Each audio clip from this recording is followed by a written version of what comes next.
Hello, beautiful souls. Welcome back to my channel Psychoped Ministry and to Bhagavad Gita series. इस video में हम बात करेंगे chapter 2 श्लोक 47 से 54 तक की, जिसमें कृष्ण हमें कर्म योग के बारे में समझाएंगे। ये बताएंगे कि हम इसे अपनी रियल लाइफ में कैसे ऐड कर सकते हैं, कैसे यूज कर सकते हैं, इससे हमें फायदा क्या होगा, और मैं आपको ये बहुत सारी एग्जांपल्स के साथ समझाऊंगी। तो शुरू करते हैं श्लोक 47 से, जो बेसिकली गीता का सबसे फेमस श्लोक है। बच्चे बच्चे को ये श्लोक पता है, आपने गैस कर ही लिया होगा कि कर्म कर, फल की चिंता मत कर। देखो, होता क्या है ना कि हम बस अपने एंड गोल में फंस के रह जाते हैं। हम डेस्टिनेशन के बारे में सोचते रहते हैं, लेकिन बात सिर्फ डेस्टिनेशन की थोड़ी ना है, बात तो हमारी जर्नी की भी है ना, जो उस गोल तक पहुंचने में लगी। हम मंजिल की टेंशन में सफर का मजा नहीं लेते। मैं आपको एग्जाम्पल के साथ बताती हूँ। अब जैसे गोवा जा रहे हैं, सपोज करो आपका फाइनली गोवा का प्लान बन गया और आप रोड ट्रिप पे फ्रेंड्स के साथ गोवा जा रहे हो। अब उसमें क्या हुआ कि आपका रास्ते में टायर पंचर हो गया। अब आप क्या करोगे? गोवा जाने का प्लान कैंसिल कर दोगे या टायर चेंज करोगे? ऑफ कोर्स टायर चेंज करोगे, राइट? कार के अंदर सिर पकड़ के हाथ के ऊपर हाथ रख के तो नहीं बैठोगे ना। तो हमारी एक्चुअल लाइफ भी ऐसी ही है। टेंशन लेके बैठे रहने से बेटर है कुछ ना कुछ काम करते रहो। रिजल्ट की टेंशन मत लो, सब कुछ अच्छा ही होगा। और मुझे कमेंट्स में जरूर बताना कि आपका कितनी बार गोवा का प्लान कैंसिल हुआ है और आपने कितनी टेंशन ली है उसकी। आगे कृष्ण कहते हैं कि उनके बारे में सोचकर काम करते रहो, रिजल्ट्स के बारे में नहीं। जब आपको सक्सेस मोटिवेट करना बंद कर देगी और फेलियर डीमोटिवेट करना बंद कर देगा, तब आप समझ लेना कि आप एक बैलेंस्ड स्टेट में, यानी योगिक स्टेट पे, कर्म योगिक स्टेट पे पहुंच चुके हो। अब ये योग क्या है?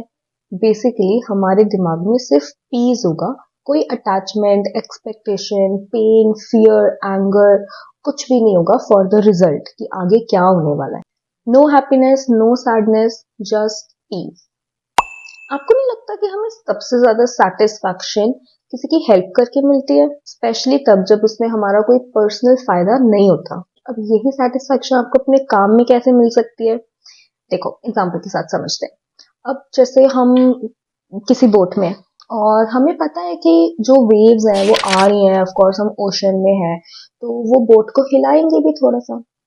अब सोचो, अगर आप हर छोटी सी वेव के बाद टेंशन ले लोगे कि ओ माय गॉड मैं डूब ना जाऊं, ये ना हो जाए, वो ना हो जाए, तो आप बोट का सफर कैसे एंजॉय करोगे? क्योंकि वेव्स तो आनी वाली हैं, उनका कोई कुछ नहीं कर सकता, राइट? रादर देन दैट, अगर आप वेव्स आ रही हैं तो आप एंजॉय कर रहे हो, थोड़ा सा बोट राइड को एंजॉय कर रहे हो, तो इट विल बी फन। वो जर्नी आपके लिए और भी ज्यादा इंटरेस्टिंग हो जाएगी, rather than just the destination, जिस जगह पे आपने पहुंचना है। इसलिए वेव्स को अवॉइड तो आप कर नहीं सकते, तो एक्सेप्ट करके उसे एंजॉय करो। सेम इसी तरह से हमारे नेगेटिव थॉट्स हैं, हम उसे अवॉइड तो नहीं कर सकते क्योंकि ऑफ कोर्स लाइफ हैपेंस। हम ये नहीं कह सकते कि हर वक्त पॉजिटिव रहो, लेकिन नेगेटिव थॉट्स को जब हम एक्सेप्ट कर लेते हैं और फिर उन पे काम करना स्टार्ट करेंगे ना, तो हमारी जर्नी ऑफ लाइफ बहुत इजी और बहुत अच्छी हो जाएगी। अब अगला श्लोक भी मैं एक एग्जाम्पल के साथ बताती हूँ। सपोज करो कि एक सर्जन है, वो बहुत बड़ा सर्जन है, कंट्री का बहुत टैलेंटेड, दूर दूर से लोग उनसे ऑपरेशन करवाने आते हैं। लेकिन एक बार क्या हुआ कि उनके खुद के बेटे को ऑपरेशन की जरूरत पड़ गई। बट ऑपरेशन थिएटर में जब वो ऑपरेट करने लगे अपने बेटे पे, तो उनके हाथ कांपने लग गए, उनसे ऑपरेट नहीं हुआ। आपको क्या लगता है ऐसा क्यों हुआ होगा? जब उन्होंने अपने बेटे का ऑपरेशन करना स्टार्ट किया तो उन्हें रिजल्ट की टेंशन हो गई कि कहीं ऑपरेशन फेल ना हो जाए, उनके खुद के बेटे को कहीं कुछ ना हो जाए। वो सक्सेस और फेलियर में, रिजल्ट में इतना ज्यादा उलझ गए कि वो जिस चीज में माहिर है वो भी चीज नहीं कर पाए। अब हमारे साथ भी ऐसे होता है, जब हम एक रिजल्ट से अटैच हो जाते हैं तो अगर कोई काम में हम अच्छे भी है ना, हम वो भी अच्छे से नहीं कर पाते क्योंकि हमारा सारा ध्यान उस रिजल्ट पे चला जाता है रादर देन खुद के एक्शन पे। अब कृष्ण आगे कहते हैं कि अगर हम रिजल्ट से अटैच नहीं होंगे तो हमें मोक्ष मिल जाएगा। लेकिन ये पॉसिबल कैसे है? ये तो बहुत ही दूर की कोई बात लग रही है सुनने में, है ना? देखो, जब कोई एक्सपेक्टेशन नहीं होगी, कोई दुख नहीं होगा, सुख नहीं होगा, किसी के साथ कोई लड़ाई नहीं होगी, गुस्सा नहीं होगा, तो हमारे दिमाग में ऑब्वियसली सिर्फ पीस होगा, राइट? जस्ट शांति होगी। तो जो भी हमारे पिछले जन्मों के कर्म है वो हम इस जन्म में भुगत पाएंगे इजीली, बिना किसी रिएक्शन के। और उसी पीस ऑफ माइंड के साथ जब हम अपनी पूरी लाइफ निकाल देंगे, तो ऑब्वियसली एंड में जाकर सुप्रीम पावर से ही तो मिलना है। अभी तक जैसे हमने 47 से 51 श्लोक समझ लिए, राइट?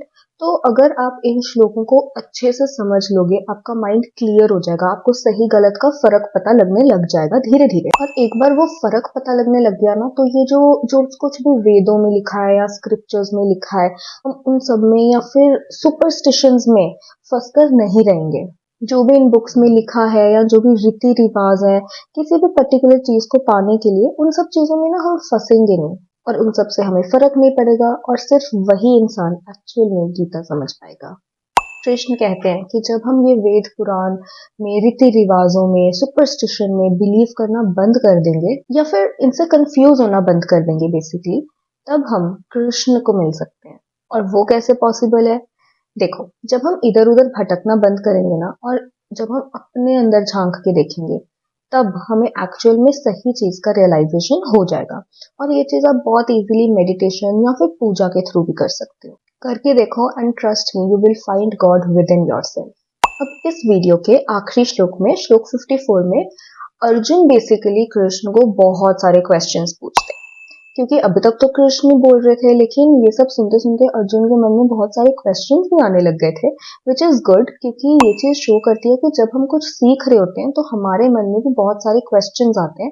और ये एक पॉजिटिविटी शो करती है, एक इम्प्रूवमेंट शो करती है कि हाँ, हम वाकई में कुछ सीखना चाहते हैं और सीख रहे हैं। सेम वैसे जैसे कोई भी टीचर होती है, उसे बहुत अच्छा लगता है कि जब उनके स्टूडेंट्स उनसे कोई भी क्वेश्चन पूछें, सेम वैसे ही कृष्ण को भी बहुत अच्छा लगता है जब हम खुद उनसे क्वेश्चन पूछते हैं। बात यहाँ पे सिर्फ अर्जुन की नहीं है, अगर हम भी एज भक्त उनसे कोई भी क्वेश्चन पूछते हैं, उनसे आंसर मांगते हैं, तो उन्हें बहुत अच्छा लगता है। No question is a stupid question. आगे के श्लोक समझने के लिए चैनल को सब्सक्राइब कर लो ताकि ये प्लेलिस्ट आपके पास हमेशा सेव्ड रहे। और इस वीडियो को शेयर जरूर करना, क्योंकि गीता की नॉलेज आप जितनी शेयर करोगे उससे कहीं ज्यादा आपको समझ में आने लग जाएगी।